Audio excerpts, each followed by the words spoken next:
Aquarians, let's see कि universe आपकी किसी बिग प्रॉब्लम का क्या सॉल्यूशन देना चाहते हैं। आज जो मैं रीडिंग कर रही हूँ वो मैं हमेशा करती आई हूँ, लेकिन हमेशा उस रीडिंग में मैं 3 प्रॉब्लम्स लेती हूँ।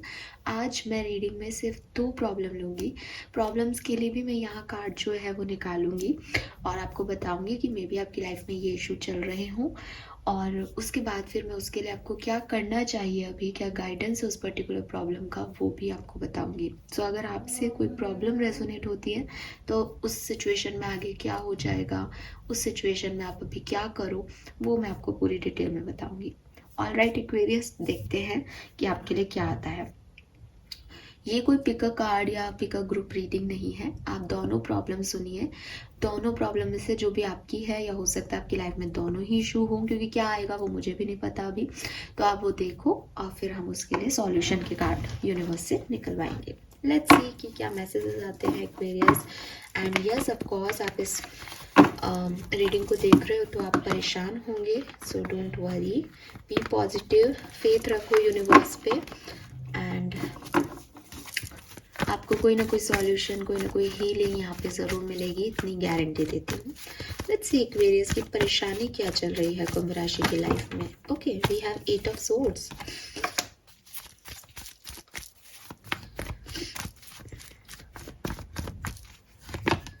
चैरियट,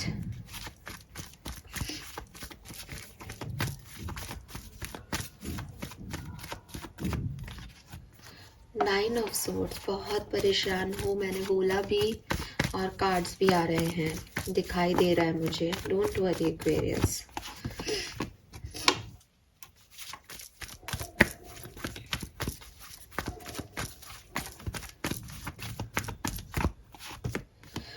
डेथ,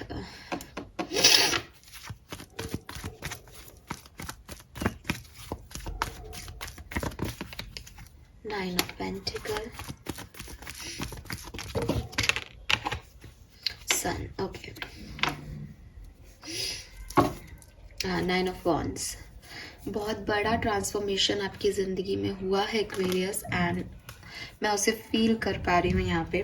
शायद शब्दों में बयां हो ही नहीं सकता, ये इतना पेन है, बिकॉज आपको शायद प्रॉपर नींद भी नहीं आ रही, रेस्ट भी नहीं मिल रहा, और आप बहुत इस मतलब नींद नहीं आ रही वाला एक मुद्दा हो सकता है, लेकिन मैं देख रही हूँ कि आप बहुत ओवर थिंक कर रहे हो, बहुत सोच रहे हो इस सिचुएशन के बारे में, और ना चाहते हुए भी वो आपके दिमाग में जो है वो आ रहा है। हाँ, तो वो चीज़ जो है वो आपको ट्रबल कर रही है। अभी ये जो चीज़, ये जो इवेंट है, बेसिकली ये कोई ट्रांसफॉर्मेशन है आपकी लाइफ का।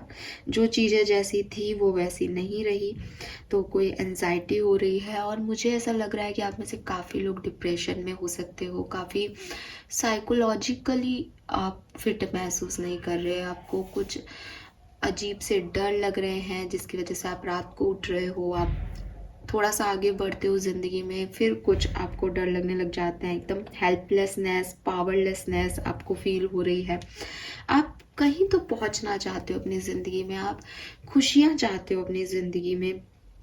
मतलब ये ऐसा डिप्रेशन नहीं है कि इस ट्रांसफॉर्मेशन के बाद आपने गिव अप ही कर रहे हो ज़िंदगी पे, लेकिन ये कोई डेथ है, किसी पर्सन की डेथ है, आपके लवन की डेथ है, ये आपकी एज ए पर्सन एक मेंटल जो होता है ना कि मैं ये एक्वेरियस को लगता था मैं ये करूँगा, ये करूँगा, ये करूँगा, एंड सब खत्म। अब एक्वेरियस कुछ नहीं कर सकते। ये आपके लिए आपके हेल्थ इश्यूज हैं, या आपकी लव लाइफ में आप किसी के साथ आगे बढ़ना चाह रहे थे बट वो चीज़ें वैसी नहीं हुई, एकदम एकदम जैसे कहते हैं ना कि ऐसा नहीं कि कुछ बिगड़ गया है, कुछ खत्म हो गया है आपकी ज़िंदगी में, और अब वहां से आप दोबारा रीस्टार्ट करना चाहते हो। ऐसा भी नहीं कि आप चीज़ों को समझ नहीं रहे हो। With this chariot, 9 of pentacles, sun energy, you want कि आप आगे बढ़ो, बट वो चीज़ें आपके लिए हो नहीं पा रही, और वो इतना स्टक कर दिया है आपको इस चीज़ में कि जस्ट ऑफकोर्स आप आगे नहीं हो पा रहे हो, आगे नहीं बढ़ पा रहे हो। रीज़न आपके लिए कुछ भी हो सकते हैं। और एक और मैसेज मुझे जो चैरियट का कार्ड दे रहा है वो ये कि मे बी आपकी विल पावर है, आपका डिटर्मिनेशन है किसी चीज़ की तरफ, आप उस तरफ आगे बढ़ रहे हो, लेकिन ऑब्स्टिकल्स आ रहे हैं, वो चीज़ आपकी पूरी नहीं हो रही, वो सपना आपका पूरा नहीं हो रहा। तो मतलब जैसे ये आपको हेल्पलेस कह रहा है ना जो एनर्जी, वो हेल्पलेसनेस आपकी अब आ गई है, क्योंकि आपने बहुत विल पावर दिखा करके ऑब्स्टिकल्स के को ओवरकम करके कोई चीज़ करी है, लेकिन आपको ऐसा लग रहा है कि मुझे सही डायरेक्शन नहीं मिल रहा, मुझे सेल्फ डाउट आ रहा होगा आपको कि मैं क्या करूं, कैसे करूं, मैं कर पाऊंगा या नहीं, मेरे साथ अच्छा होगा ज़िंदगी में या नहीं। तो वो एनर्जीज है। लेट्स सी एक्वेरियस की यूनिवर्स आपको क्या गाइड कर रहे हैं इस पर्टिकुलर सिचुएशन पे। बट यहाँ बहुत परेशान हो यार, कोई बात नहीं, होती हैं चीज़ें, ज़िंदगी है ऐसे ही चलती है। एंड मैं ये दिखावे के लिए नहीं बोल रही हूँ, मैं समझ सकती हूँ कि ऐसा हुआ है, ठीक है। सो डोंट वरी एक्वेरियस, इसीलिए ये रीडिंग करने का मन भी किया और ये दिखाई दे रहा है आपका पेन इस रीडिंग में। हायरोफेंट है यहाँ पे, सी बॉटम में डेथ है।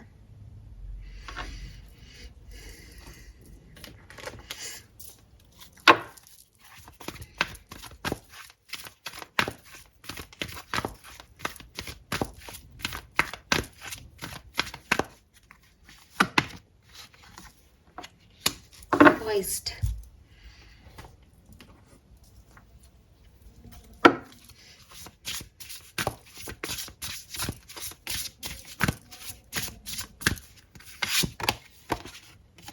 Throne.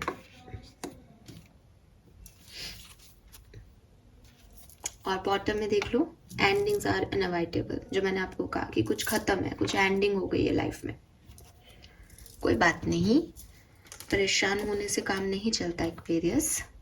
सो एक्वेरियस, यहाँ पे जो मुझे आपके लिए गाइडेंस यूनिवर्स की तरफ से मिल रहा है, सबसे पहले तो देखो चीज़ें वही हैं कि या तो किसी फिजिकल डेथ को आपको अभी झेल रहे हो, या आप महसूस कर रहे हो, या उस पेन से नहीं निकल पा रहे हो अपने लव वन के, या फिर आपकी लाइफ में कोई बहुत बड़ा सेपरेशन हो गया है, बहुत बड़ी एंडिंग हो गई है, कि कुछ लोग जो आपने माना था कि वो आपकी लाइफ में परमानेंट लोग हैं, वो हमेशा आपके साथ रहेंगे, या कोई इवेंट जो आपने सोचा था कि ये लाइफ का इवेंट है और ये बहुत बढ़िया मेरी लाइफ में रहेगा, वो एंड हो गया है, वो ख़त्म हो गया है, छीन लिया गया है आपसे कुछ ज़िंदगी में, और ये ही आपकी ज़िंदगी का सच है।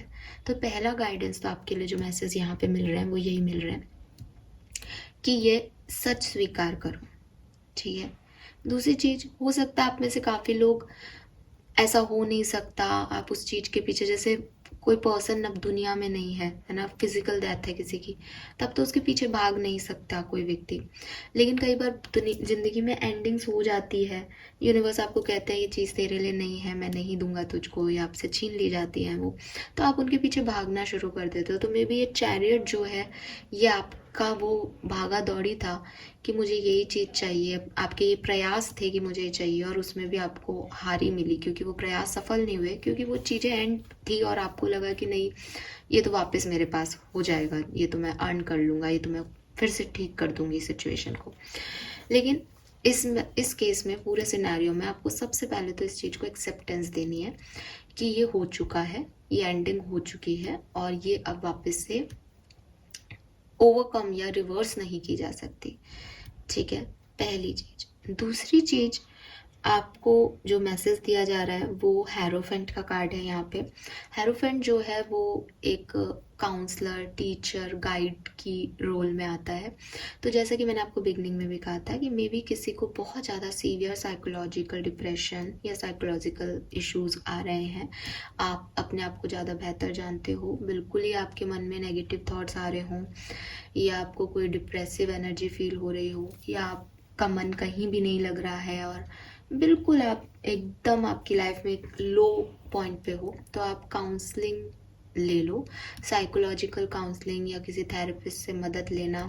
ये पागल होना या किसी तरीके की नेगेटिव पॉइंट्स नहीं है, आजकल बहुत कॉमन है, और सही समय पे हेल्प ले लेनी चाहिए एक्वेरियस, क्योंकि आपकी एनर्जी बहुत लो दिख रही है, और यहाँ गाइडेंस में कार्ड आया है, इसलिए ये मैं आपको बता रही हूँ, अपने मन से नहीं बता रही है। हेरोफेंट इज अ काउंसलर और थेरेपिस्ट और हीलर, ये आपको ज़रूरत है। आप किसी हीलर, किसी गुरु, किसी ऐसे स्पिरिचुअल मेंटर को जानते हो तो आप उनसे भी मदद ले सकते हो, ठीक है। काफ़ी लोग आजकल ऐसे जो है एडवाइस करते हैं, या एक ऐसे ग्रुप्स लोगों ने बना रखे हैं आजकल, तो ये चीज़ें बहुत कॉमन है। तो ताकि आप सब लोग एक ग्रुप में बात करें और आप थोड़ा सा अच्छा महसूस कर सकें। ये उन लोगों की बात हो गई जो लाइफ में कुछ भी नहीं कर पा रहे because of that transformation, because of that big event. अगर आप ऐसे लोगों में नहीं आते जो कि अपने आप को साइकोलॉजिकल डिप्रेशन या लो एनर्जी में महसूस कर रहे हैं, बल्कि आप उन लोगों में से एक हैं जो चाहते हैं कि नहीं नहीं मैं तो आगे बढ़ जाऊंगा, मैं तो ये है, तो आप हमेशा आपने एक बात सुनी होगी कि किसी की डेथ पे जो ज़्यादा रोते हैं, है ना, वो लोग डिप्रेशन में चले जाते हैं। लेकिन जो बिल्कुल भी नहीं रोते ना, उस व्यक्ति के लिए सब ज़्यादा परेशान रहते हैं कि भाई इसको क्या हो गया, इसको रुलाओ, एटलीस्ट इसको ये चीज़ असर तो करे कि ये चीज़ हो गई है इसके साथ। वही सेम सिचुएशन आप लोगों के साथ है कि शायद आपको ऐसा लग रहा है कि मेरी लाइफ से कुछ चला गया है, अब मुझे दुनिया को ये दिखाना है कि मुझे ये करना होगा, मुझे बदलना होगा, मुझे बहुत सारे टास्क आपकी तरफ आ गए हैं। तो आपको पता है कि आपने कुछ खो दिया है, आपको पता है कि आपकी लाइफ में एक बहुत बड़ा टर्निंग पॉइंट आ गया है, बट आप उस सच को स्वीकार ना करके अपने भविष्य की फिक्र में जो है आगे बढ़ रहे हो। अच्छा आपको भी नहीं लग रहा, लेकिन क्योंकि सोसाइटी ये है, क्योंकि दुनिया ये है, तो आपको लग रहा है कि नहीं मुझे करना पड़ेगा, एक्वेरियस अपन को आगे बढ़ना पड़ेगा, हो गया जो हो गया, अब ये भी करना है। फॉर एग्जाम्पल कि बच्चे हैं आपके, हस्बैंड नहीं है या वाइफ नहीं है, तो अब आपको दोनों पेरेंट्स का रोल प्ले करना है, फीस भी देनी है, ये सब चीज़ें आपको करनी है। तो कैसे मैनेज करना है, आपका ध्यान उस तरफ है, बट यूनिवर्स आपको कह रहे हैं दैट अभी आप उस स्पेस में नहीं हो एक्वेरियस कि आप सब चीज़ों को संभाल सको। एंड इट्स ओके कि आप उस स्पेस में नहीं हो। अगर आप दिखाओगे कि नहीं नहीं मैं लोगों के सामने फेक स्माइल करती हूँ, सबको बताती हूँ मैं ठीक हूँ, अब क्या है जो हो गया है, तो ये फेकनेस आप अभी कर लोगे, लेकिन बाद में बहुत टूट जाओगे क्योंकि आपने रियलिटी का सामना नहीं किया और आप सिर्फ फेकनेस में रहे। फेकनेस कितने दिन चलेगी, कुछ महीने, एक साल, बट रियलिटी तो आपका पीछा नहीं छोड़ रही ना।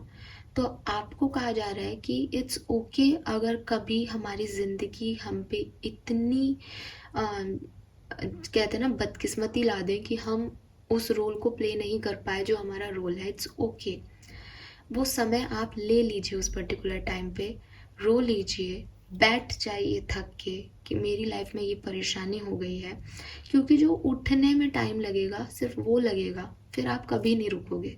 लेकिन अगर आप फेक करोगे अभी, तो आप किस दिन रुक जाओगे और फिर कैसे चल पाओगे आगे, वो आपको नहीं पता होगा, क्योंकि जो बची कुची एनर्जी है वो तो आप फेक करने में लगा रहे हो।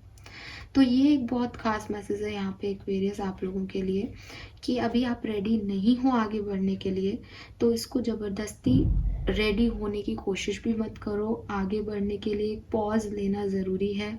डेडलाइंस जो आपके सामने आपको डिमांड दिखा रही है, ठीक है, कि इन डेडलाइंस को कंप्लीट करना है, इनको काम करना है, उनको भी अपने हिसाब से होने दो। लाइफ में इतने पंगे चल रहे हैं, तो अगर कोई और पंगा भी इसमें ऐड हो जाता है तो इट्स ओके, बट प्रिटेंड मत करो कि मैं फेक इट कर लेती हूँ, जब तक कि ये नहीं हो रहा तब तक मैं ऐसा अज्यूम कर लेती हूँ, या अज्यूम इमेजिनेशन में चलता है। जैसे फॉर एग्जांपल कि आपका किसी पार्टनर से सेपरेशन हो गया है, अभी सामने वाले की शादी हो गई है, बट आप क्या कह रहे हो, नहीं नहीं वो तो मुझे छोड़ के जा ही नहीं सकता, वो तो वापस आ जाएगा, हाँ हाँ मैं तो खुश हूँ, वो तो वापस आ जाएगा। अब आप अपने आप को क्या कर रहे हो, आप अपने आप को बेवकूफ़ बना रहे हो। सामने वाले ने शादी कर ली है, सामने वाला आगे बढ़ गया है, आप अपने आप को बेवकूफ़ बना के वहाँ पे रखे हुए हो कि एक दिन चीज़ें ठीक हो जाएंगी। किसी की डेथ हुई है तो आपको लग रहा है नहीं सब कुछ ठीक हो जाएगा, एक दिन वो आ जाएगा या वो मेरे साथ है, ऐसे करके आप अपने आप को आगे प्रोसीड करो, but that is not the right thing to proceed. ये आगे बढ़ने का सही तरीका नहीं है आपके केस में।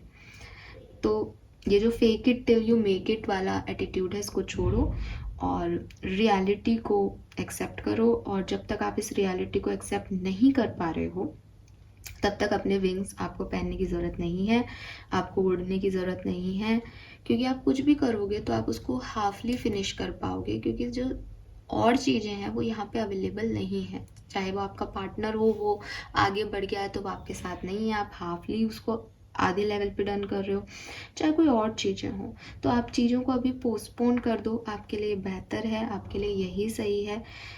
ये ज़्यादा अच्छा है कि अभी आप लोगों को डिसअपॉइंट कर दो, बाद में अपने आप को डिसअपॉइंट करने से बेहतर है, क्योंकि फिर आपके लिए भी वो साइकोलॉजिकल इश्यूज आ जाएंगे। ठीक है। तीसरा जो मैसेज मुझे गाइडेंस में आप लोगों के लिए मिल रहा है, वो आपको यूनिवर्स कह रहे हैं कि अगर आप किसी ऐसी सिचुएशन में हो जहाँ आपकी लाइफ बदलाव आया है और बहुत बड़ा बदलाव आया है और आप उसे एक्सेप्ट कर रहे हो, धीरे धीरे निकल रहे हो उस सिचुएशन से, लेकिन आपको समझ नहीं आ रहा है कि लाइफ में आगे होगा क्या, लाइफ की अनसर्टेनिटी से आपको डर लग रहा है, आपको लग रहा है कि मैं क्या करूँ इस सिचुएशन में, बेहतर क्या है, अब सब कुछ बिखर गया, मैं क्या तो उठाऊँ, किधर जाऊँ, मैं अकेला रह गया या मैं अकेली रह गई। तो यूनिवर्स आपको कह रहे हैं कि अपने विजडम को यूज़ करो, अपनी पावर को, बजाय इसके कि आपको कोई आकर के कुछ कहे और आप वो करो। आपके अंदर अपनी विजडम है, आपके अपने इंट्यूशन है, ये एक्सपीरियंस आपका है। ठीक है, आप इसे समझ गए हो, बस यही काफ़ी है कि that is your the truth of your life. आपने इसको समझ लिया है, अब इसे अपनी विजडम से रिजॉल्व करो। आपकी विजडम अगर आपको समझ नहीं आ रही कि व्हाट इज़ विजडम, तो हेरोफ्रेंड जो कार्ड होता है वो जनरली हमें हमारे ट्रेडिशन की बात बताता है, जो आपके पेरेंट्स ने आपको सिखाया, जो आपके मॉरल वैल्यूज़ आपको कह रहे हैं, जो आपका ट्रेडिशन है ना, एक नॉर्मल जैसे कहते हैं भारतीय हैं तो भारत, हिंदू हो तो हिंदू की तरह, या कोई भी आप जिस तरीके से आप काम करते हो उस तरीके से जो है अपने रोल को आगे आगे प्रोसीड करो। ठीक है, स्पिरिचुअलिटी का सहारा लो, बिकॉज जब हेरोफेंट आता है तो वो आपको स्पिरिचुअल होने को भी कहता है। तो अपने मेंटर से ट्रेडिशनल वे में आप कोई लर्निंग सीखो, कोई ट्रेडिशनल कोर्सेस सीखो। ठीक है, और ट्रेडिशनल वे में अपने स्ट्रक्चर को, अपनी फैमिली को, एक ऑर्थोडॉक्स अप्रोच होती है ना, जैसे हम हमेशा मना करते हैं कि ऑर्थोडॉक्स नहीं होना चाहिए इंसान को, बट आपको कहा जा रहा है कि जो परिस्थितियाँ आपकी है उसमें आप अपना ऑर्थोडॉक्स तरीके से उसको हैंडल करो, कि आपके एंसेस्टर्स, आपका फैमिली पोजीशन, ठीक है, वहाँ पे आप कैसे इस चीज़ को फॉलो करोगे, और अपने लिए जो है वो डिसीजन मेकिंग करो। बट ये जो टाइम है ये आपके लिए रिस्क लेने का नहीं है, आपको ऐसे डिसीजन नहीं बनाना है जो आप समझ नहीं पा रहे हो कि मुझे करना है या नहीं, या तो अपनी विजडम से ले लो या ट्रेडिशनली ले लो। जैसे फॉर एग्जांपल कि आप किसी के साथ कनेक्टेड थे बट अब वो पर्सन आपकी लाइफ में नहीं है, किसी भी वजह से नहीं है, अभी आपके पास चॉइस है कि भैया मुझे भी आगे बढ़ना है, तो या तो आप अपनी फैमिली से कहो कि भैया मेरी शादी करा दो, तो अरेंज मैरिज से आपका एक ट्रेडिशनल वे में आप आगे बढ़ जाओगे। या फिर आप जिन लोगों पे विश्वास कर सकते हो कि हाँ अब मेरे लिए यही सही है कि भाई मेरा एक और दोस्त है, मैं उसके साथ आगे बढ़ सकता हूँ या बढ़ सकती हूँ, यही सही है मेरे लिए, तो आप उसके साथ जाओ। लेकिन आप सोच रहे हो कि चलो अब ज़िंदगी तो ख़राब हो ही गई है, तो चलो ये जो नया पर्सन है इस पर विश्वास कर लेते हैं, हो जाएगा ठीक, ये रिस्क लेना हो जाएगा, क्योंकि आप खुद ही नहीं जानते कि वो सही है या नहीं। तो इस तरीके से अपने डिसीजन आप आगे लो। लास्टली यूनिवर्स आपको एक मैसेज दे रहे हैं, वो कह रहे हैं wave together the crown you deserve, कि ये जो परेशानी आई है ये अकेले आप पे नहीं आई। ठीक है, हो सकता है कि फैमिली का कोई मेंबर आपकी लाइफ में नहीं रहा, हो सकता है कि जो नुकसान आपको हुए हैं कि किसी पर्सन ने आपको डिच किया है तो उसने पहले भी किसी को डिच किया हो सकता है कि ये सिचुएशन फाइनेंशियल सिचुएशन हो, ये प्रॉब्लम जो तूफान आए हैं उसमें आपके साथ कोई व्यक्ति हो। तो जो भी परेशानियां हैं इसमें जितने भी लोग इन्वॉल्व हैं उनके साथ काम करो, उनके साथ मिलो, उनके साथ बात करो। अगर ये आपके साथ आए हुए तूफानों की बात नहीं हो रही, जैसे आप कहो कि नहीं मेरे पार्टनर ने मुझे छोड़ा और कोई किसी के साथ और ऐसे नहीं किया, मैं तो अकेली हूँ। तो इट्स नॉट अबाउट आपके पार्टनर ने आपको छोड़ा, इट्स ऑल अबाउट दुनिया में कितने लोग हैं जिन्होंने ये चीज़ सही। किसी का डिवोर्स हुआ तो क्या आप अकेले हो जिसका डिवोर्स हुआ? किसी के घर में कोई डेड हुआ तो मतलब कोई पर्सन नहीं रहे तो क्या वो आप अकेले हो जिसके साथ ऐसा हुआ? तो ये जो चीज़ें हैं ये बहुत सारे लोगों के साथ बहुत सारी चीज़ें हो गई। तो आप अपने अनुभव, उनके अनुभव पढ़ सकते हो, बात कर सकते हो, जान सकते हो। वो आपको क्या कहेगा कि आपको ये बताएगा कि यूनिवर्स सिर्फ आपके लिए आपने कोई बुरे कर्म नहीं किए, या आपके साथ ये इसलिए नहीं हो रहा कि आप बुरे इंसान हो, ठीक है? ये आपके साथ इसलिए हो रहा है बिकॉज ये आपकी डेस्टिनी है। आप विश्वास करो इस किस्मत के लॉजिक पे कि कुछ चीज़ें आपके हाथ में कंट्रोल में नहीं होती, और उसको एक्सेप्ट करने की कोशिश करो। तो अपने जैसे लोगों से जुड़ो, अपने जैसे लोगों के साथ काम करो, अपने जैसे लोगों की सुनना शुरू कर दो जिन्होंने लाइफ में तकलीफ़ें देखी है। अगर नहीं कर पाओगे ऐसा, या ऐसे लोगों से जुड़ोगे जिन्होंने लाइफ में वो तकलीफ़ें नहीं देखी, तो अंदर से आज नहीं तो कल ये चीज़ आ जाएगी कि मेरे साथ ये क्यों हो रहा है, जबकि आपके साथ नहीं हो रहा है एक्वेरियस, ये कई लोगों के साथ हो रहा है। अगर मेरी ये रीडिंग रेजोनेट करती है तो आप देखिएगा, या आप पुरानी रीडिंग्स में देखिएगा, कई लोग मैसेज करते हैं कि यस ये हुआ है, ये प्रॉब्लम्स है, तो आप अकेले तो नहीं हो, ऐसे कई और लोग हैं, ठीक है? और मेरे पास तो इतने सब्सक्राइबर नहीं है, बट लाखों करोड़ों लोग जिनके सब्सक्राइबर है वहाँ पे भी लोग बहुत सारी चीज़ें लिखते हैं। तो द थिंग इज़ कि कई चीज़ें बहुत कॉमन है ज़िंदगी में, बट क्योंकि वो हम पे पहली बार आता है इसलिए हम उस चीज़ से कॉप अप नहीं कर पाते। बट आपके केस में आपको इस चीज़ से कोप अप करना पड़ेगा, बिकॉज मैं देख रही हूँ कि आप बहुत परेशान हो। एंड प्लीज़, अगर आप मेंटली फिट फील नहीं कर रहे हो तो आप किसी काउंसलर से ज़रूर मदद ले लो, ताकि फ्यूचर आप अपना ब्राइट कर सको। कोई भी अगर आपको नेगेटिव थॉट आ रहा है अपने आप को लेकर के, प्लीज़ ध्यान रखो एक्वेरियस। फाइन, सो ये है आपकी रीडिंग। जो पहला प्रॉब्लम मुझे यहाँ एक्वेरियस के लिए दिखा, चलो एक और प्रॉब्लम देखेंगे हम यहाँ पे एक्वेरियस। दूसरी प्रॉब्लम क्या है, ठीक है?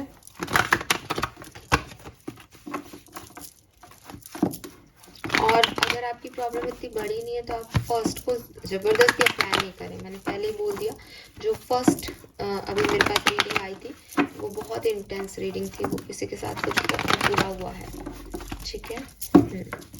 लेट्स सी आपके लिए क्या मैसेजेस हैं। कोई दूसरी प्रॉब्लम क्या है एक्वेरियस की लाइफ में? Aquarius, sun, moon, Venus, rising जिन परेशानियों से गुजर रहे हैं वो क्या है अभी? Hermit,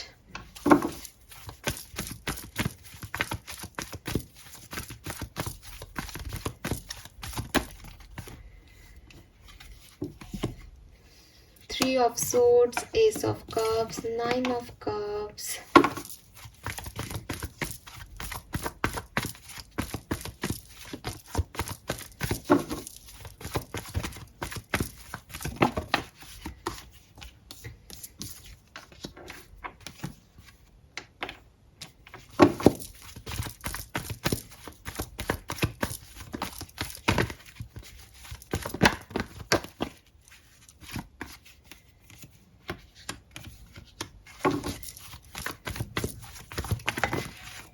okay.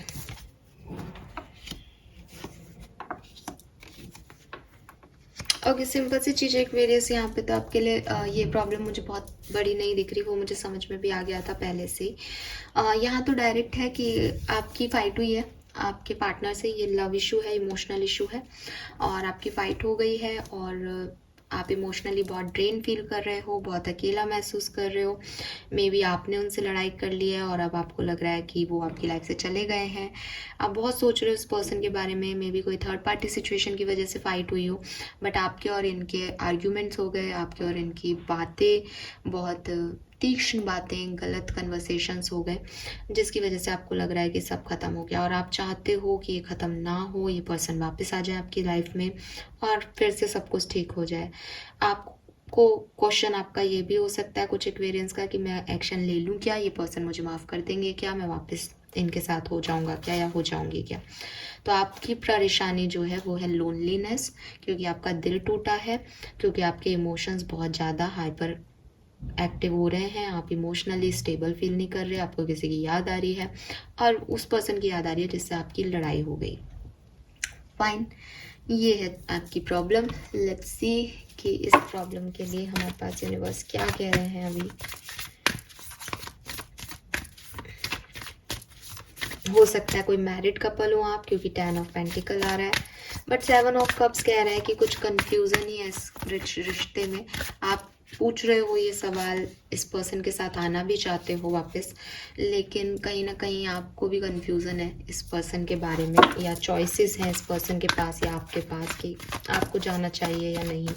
कुछ थर्ड पार्टी इश्यूज हैं यहाँ पे, ठीक है। हो सकता है कि पार्टनर कोई थर्ड पार्टी सिचुएशन इशू नहीं है, लेकिन कोई और इश्यूज हैं यहाँ पे, तो उसकी वजह से आप भी कंफ्यूज हो कि कहीं ये दोबारा ना हो जाए।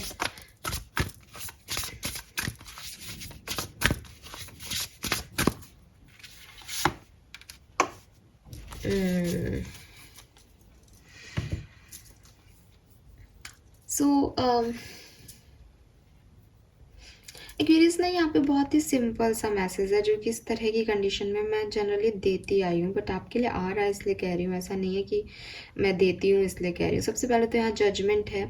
सो जजमेंट का कार्ड जब भी आता है कि आपको कहा जाता है कि रिकनेक्शन, या अगर लॉन्ग डिस्टेंस रिलेशनशिप में आप हो तो आपको थोड़ा सिचुएशन के बारे में वापस से सोचना चाहिए, ठीक है। हो सकता है कि एक बार फिर से इस कनेक्शन के बारे में सोचने की ज़रूरत इसलिए है कि आपने उस समय उनके साथ कुछ मिसबिहेव कर दिया, या आपने कुछ ऐसी बातें कह दी जो आपको नहीं कहनी चाहिए थी। लेकिन यूनिवर्स चाहते हैं कि जो पास्ट में हुआ उसके बारे में आप दोबारा से एक बार रीथिंक कर लें, क्योंकि जजमेंट की एनर्जी जो है वो रीएनालिसिस की एनर्जी होती है, रीबॉर्न की एनर्जी होती है, कि एक थॉट जो दिमाग में आया उस पर दोबारा ध्यान दो, दोबारा समझो उस सिचुएशन को कि वो क्यों हुई। तो मैं ये तो नहीं कहूँगी कि ये सिचुएशन सही थी, कि ये पर्सन के पास आपको जाना है या नहीं, ये कोई भी यहाँ पे मैसेज नहीं है, ना मैंने मांगे मैसेज। ऐसे गाइडेंस आ रहा है आपके लिए, तो आपके लिए गाइडेंस आ रहा है कि ये सिचुएशन जो भी घटी इस पर आप थोड़ा सा रीथिंक कर लो, ठीक है। एंड मेक श्योर करो कि आपने हर पॉइंट ऑफ व्यू से इस सिचुएशन को देख लिया है, अपने पॉइंट ऑफ, क्योंकि अभी आपको याद आ रही है तो मे बी आप सिर्फ प्यार के इमोशनल लेवल से उसको देख रहे हो, बट आप हर पॉइंट ऑफ व्यू से देख लो कि आपके लिए क्या अच्छा है, पार्टनर ने क्या कहा और उसके लिए क्या सही है, चारों तरफ के लोगों को ये चीज़ कैसे इन्वॉल्व करेगी। हर तरफ से इस सिचुएशन का एनालिसिस या जजमेंट आपको वापस से लेना चाहिए। वापस इसलिए वर्ड आ रहा है क्योंकि मे बी आपने लिया हो एक बार पहले, लेकिन आपको दोबारा से सोचना चाहिए, ठीक है। अब आप इस रिश्ते में जाना चाहते हो, ये सोचना है, नहीं जाना चाहते हो, इसके बारे में सोचना है। जो भी सोचना है वो आपको सोचना है। द थिंग इज कि ये सोचने के लिए यूनिवर्स आपको क्यों कह रहे हैं, क्योंकि अगर आप दोबारा भी इस रिश्ते में जाते हो तो बैगेज नहीं लेके जाओगे, ठीक है। और अगर आप नहीं जाना चाहते, आपके पास ऐसे आंसर आ जाते हैं, तो आपकी सिचुएशन अभी एंड हो जाएगी, आप इसके बारे में सोचोगे नहीं। तो एक मेक श्योर कर लो कि जो भी रिलेशनशिप आप इस पर्सन के साथ चाहते हो उसमें आपको क्या मैसेज दिया जा रहा है। अगर ये पर्सन ने आपको रिजेक्ट किया है तो वो रिजेक्शन आपके लिए सही है, गलत है, वो आपके लिए कोई वार्निंग है, वो आपके बिहेवियर में आपको कोई चेंज करना है, कोई सेक्रीफाइस आप कर रहे हो इस पर्सन के साथ जाके। एक अलग अलग जो है वो यहाँ पे मेरे पास वर्ड्स हैं इस चीज़ के लिए, बट आपको अपनी सिचुएशन के ऊपर, अपनी लव लाइफ के ऊपर एक बार दोबारा से ध्यान देने को कहा जा रहा है। दूसरी चीज़ यहाँ पे जो मैसेज आ रहा है वो ये आ रहा है कि एक्सप्लेनेशन जो है इवेंट्स का, जो भी आपके साथ हुए, वो मांगो। एक ओपन कन्वर्सेशन करो और लोगों से उनके एक्सप्लेनेशन मांगो कि उन्होंने आपके साथ जो भी किया वो क्यों किया।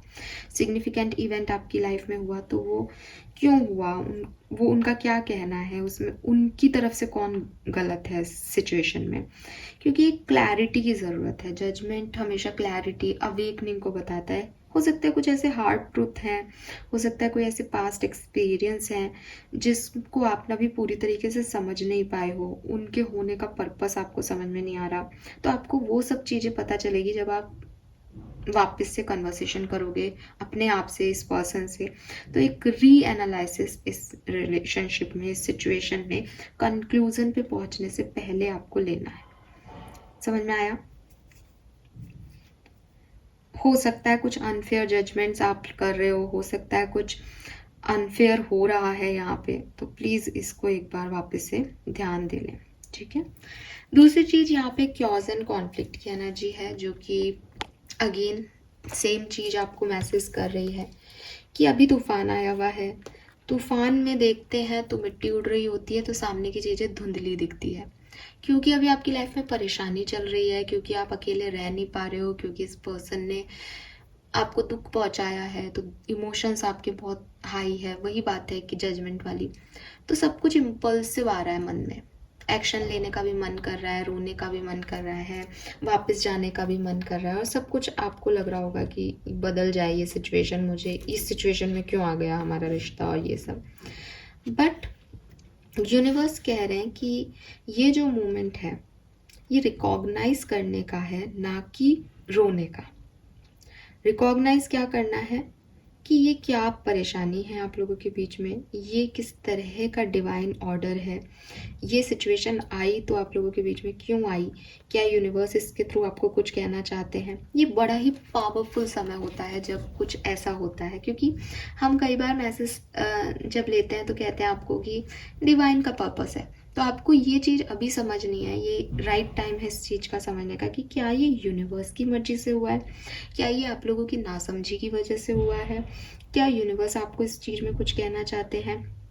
इस सिचुएशन में इंटेंशन किसके क्या रहे, ये सिचुएशन हो सकता है भाई कुछ लड़ाई झगड़े तो रिलेशनशिप में हो जाते हैं, आर्ग्यूमेंट्स हो जाते हैं, बट सामने वाले के इंटेंशन क्या थे।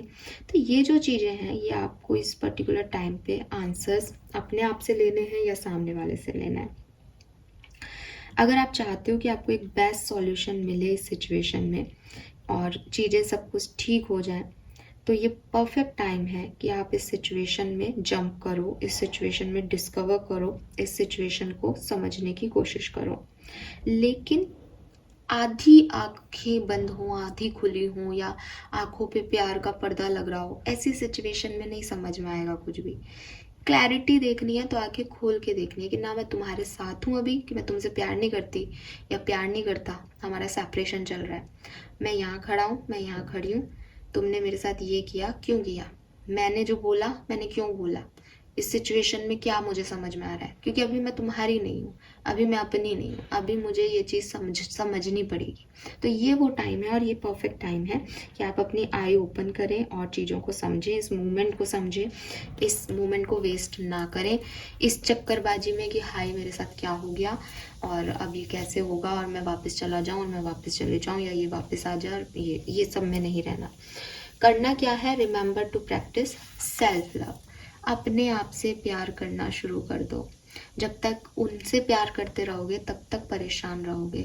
जब अपनी इज्जत करना शुरू कर दोगे, अपने आप से प्यार करना शुरू कर दोगे, तो अपने आप सेल्फ लव की वजह से ये पर्सन आपकी तरफ, अच्छा व्यक्ति होगा तो अट्रैक्ट हो जाएगा और कोई कार्मिक होगा तो चला जाएगा एक्वेरियस की, और आपको इसकी ज़रूरत भी नहीं पड़ेगी। सो अगेन मैं कह रही हूँ कि यहाँ पे मैंने ये मैसेज नहीं देखा कि आपका यूनियन होगा या नहीं होगा। आप अपने रिलेशनशिप के सेपरेशन से, अपनी ज़िंदगी की लोनलीनेस से, अपनी ज़िंदगी के अकेलेपन से परेशान हो। आपके इमोशंस बहुत हाई हैं। जो पर्सन आपकी लाइफ में थे, आप चाहते हो कि क्या वो वापस आ जाएंगे, क्या वो मेरे लिए सही थे, क्या मेरे से बहुत बड़ी गलती हो गई इस पर्सन को खो के। ये दिस इज़ यूनिवर्स का गाइडेंस है कि this is the right time. इस सिचुएशन को एक बार दोबारा एनालाइज कर लो, उनके पॉइंट ऑफ व्यू से, अपने पॉइंट ऑफ व्यू से कम्युनिकेशन कर सकते हो, कम्युनिकेट कर लो, चीज़ों को परख लो। तब तक अपने आप से प्यार करते रहो, क्योंकि बायस्ड नहीं होना। जजमेंट यही कह रहा है, अनफेयर नहीं होना, कि क्योंकि आप अपने आप से पूछोगे तो आपको आप ही सही लगोगे, उनसे पूछोगे तो वो अपने आप को सही कहेंगे, बट आपको बायस्ड होके नहीं सोचना है, आपको एक इंसान होके सोचना है, सबके पॉइंट ऑफ व्यू से। तब आप सही जजमेंट तक पहुंच पाओगे इस सिचुएशन में। Fine, so this is all for you Aquarius. Hope ये आपसे रेजोनेट होगा। चैनल को लाइक और सब्सक्राइब कीजिएगा। Bye bye.